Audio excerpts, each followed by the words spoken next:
So this Ukraine story seemed to come out of nowhere, and there's still really no consensus on what major parts of it mean. For example, legal experts appear to be split, even tonight, about whether the president's phone call with the Ukrainian president was illegal. So we wanted to get to the bottom of that, obviously.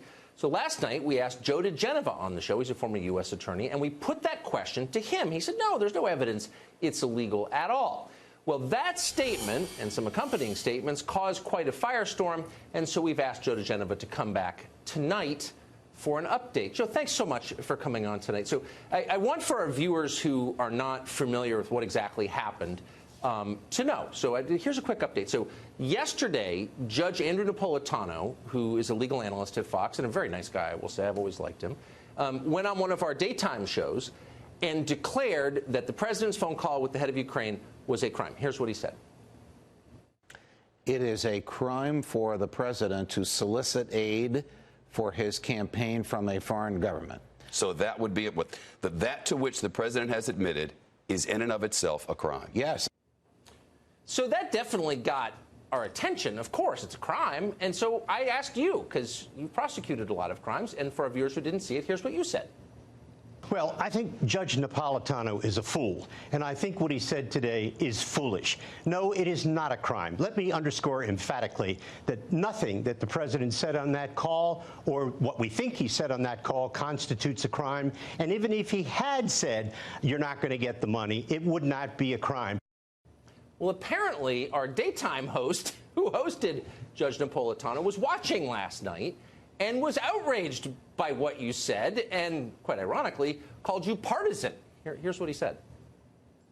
A partisan guest who supports President Trump was asked about Judge Napolitano's legal assessment. And when he was asked, he said, unchallenged, Judge Napolitano is a fool.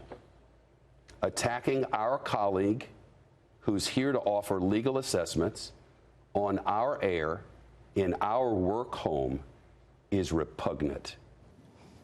Repugnant. Not clear if that was you or me, but someone's repugnant. And here's what, finally, last soundbite, here's how Judge Napolitano responded. A lot of legal authority, and I join it on the other side. And the other side basically says anything that helps the campaign, whether it's cash or emails or smearing your opponent, is a thing of value. And therefore, requesting it is a crime. Yes. Now, unlike maybe some dayside hosts, I'm not very partisan, and it was a sincere question.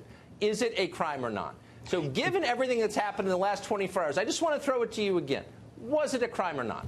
Absolutely not. Now, let me sort of educate Judge Napolitano. The President of the United States is the executive branch under Article 2. He is the chief law enforcement officer of the United States. He can ask anyone, a citizen, a foreign leader, a question. He can make a suggestion about an investigation because he runs them. And by the way, in the latest set to with the whistleblower, the Office of Legal Counsel has said that requesting information from a foreign government is not a thing of value. It is not a foreign contribution. I must say this. I've been a U.S. attorney, an independent counsel, an investigative counsel on Capitol Hill in the House and the Senate. Judge Napolitano has never been a U.S. attorney. He's never been a federal prosecutor. He has never conducted a federal grand jury. I have done all of those things.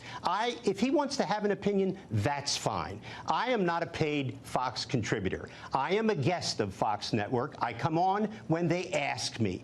So, and I am told, please, whatever you do, tell the truth. Don't make things up. Don't cover. So what I say, I believe, of course, as a matter of law, I know what I'm talking about in the law. I try to be truthful. Right. I was very truthful last night. Well, so that's kind of the crux of it for me. I mean, I'm not a lawyer at all. I mean, I'm as far from a scholar Lucky as you can be, and that's why. Well, that's why I solicited your opinion. But I also know that some things are subjective, and people of goodwill have differing views. Yes. And so that's why it doesn't seem honest to me when a host, any host on any channel, including this one, pretends that the answer is obvious. There is an ironclad consensus about what the answer is, when there in fact isn't. When it's a subjective question. That's not news, is it? That's opinion. No, it isn't at all. And you were asking me my legal opinion, and I gave it. Yes. Judge Napolitano gave his legal opinion, and he's entitled to it. But I can tell you, as a former United States attorney, I'm right. That's so interesting. Why do we find ourselves in a situation where people aren't willing to admit that their passions are guiding their news coverage? You know, just say, wouldn't it be better if we just said out loud, you know, this is what I think. And I'll just say, for example, you'll never hear me criticize Rachel Maddow. You don't agree with anything she says, but she's very straightforward about this, her opinion. Yes. Why wouldn't it be better if we all were that transparent about what's driving our shows?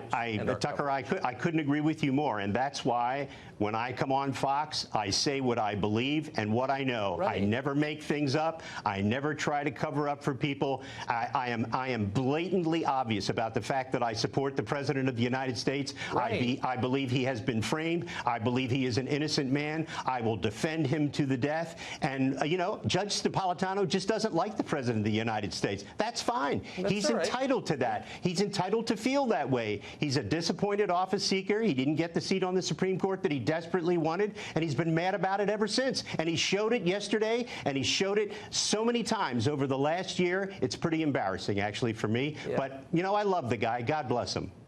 Well, I do too. We invited him on tonight, by the way, and I will just say I agree with you. It makes people cynical when you dress up news coverage, when you dress up rather partisanship as news coverage, and pretend that, you know, your angry political opinions are news. You know, people tune out. They do. They know dishonesty when they see it. Joe, great to see you tonight. Thanks so much. Thank you.